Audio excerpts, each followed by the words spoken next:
In this segment, we are going to take a look at some features of one of the free Nearpod presentations. So again, I'm going to begin by going to Explore, and I want to go and use my filters, and I'm going to look for a free science full lesson in 3rd grade. Now I do my search, and the one that I'm looking at this time, I want to take a look at ecosystems and deserts, because I know that's an important topic. When I click on this time, instead of looking at the preview, what I want to do is I want to add this to my library. Let's say that I've already previewed this and I really like it. Now I'm going to download it and now show it in my library. What I would like to do in the next segment here is I would like to show you both what this looks like for the teacher and for the student. Now to do this, I am going to need to open up Nearpod in 2 places. I'm going to open it up on a new tab, nearpod.com, and I'm going to make it so that I am going to go join. I'm going to join a lesson. Now you see Nearpod set up as a teacher on the left and as a student on the right. The teacher is going to share a code with the students in class. The students will type in this code, and then they will be asked to enter their name. In my case, I've already entered my name. I'm going to now remove the code, and you'll see how the teacher, as she progresses through the lesson, it will automatically move the slides for the students.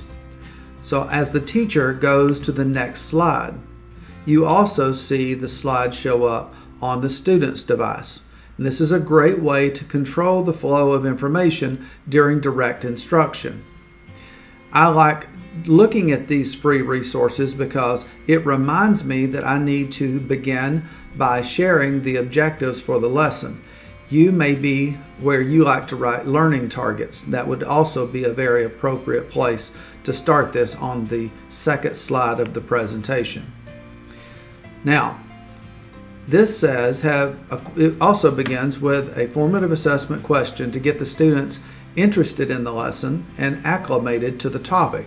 And it says, have you ever been to a desert ecosystem? Well, this student is going to say yes and submit that answer. And it says, are you sure you want to submit this? And I say yes. Now that student's response is going to be recorded there on the screen. And I'm also going to say for student number 2, which I'm doing on my phone, I'm going to submit my answer, and student number 2 indicates that they have not.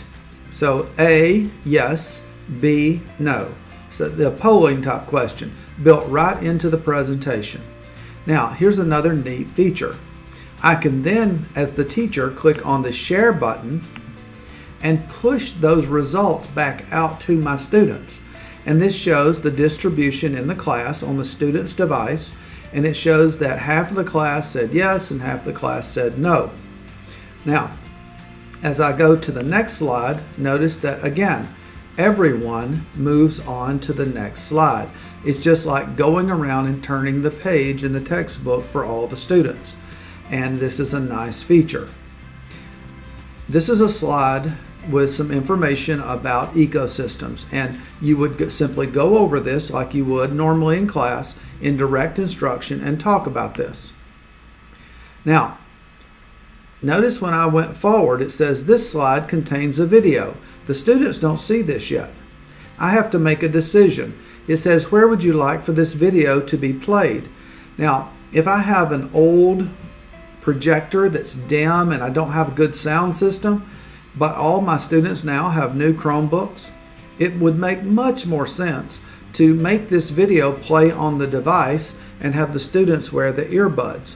It's also much more engaging and it's much more equitable. Everyone can see the video and hear the video no matter where they are in the room. So I'm going to say in my case, I said I'm going to project this onto the screen, and I'm going to play it here so you won't hear three different versions of this. But star dunes like these can be 300 meters high. You'll recognize that as one of the nature videos, and this is simply a YouTube video embedded into this presentation. So that is one of the features that you can add to your presentations or videos. Now we move on. After the students have watched this particular video, we get more information about the characteristics of the desert. I would talk about that, followed by formative assessment. So in this one, this is a question that's actually going to be graded. Which of the following is not a characteristic of deserts? And students get the same question on their screen, and they get to answer which one is not. Has plants able to go without water, gets very little rain. I'm going to say C. I'm going to say C. I'm going to, on my mobile device, I'm going to also say C. I'm going to click submit, yes, submit, yes. And in just a moment, you're going to see that both students answered C, and because it's green, both students are correct. Now, I can click on the share button again and send that information back out to the students. When I do this, not only do the students see that the distribution of answers in the class, it says my answer. So when I click on my answer, I get to see that I did indeed. It informs the student that I did indeed get the correct answer.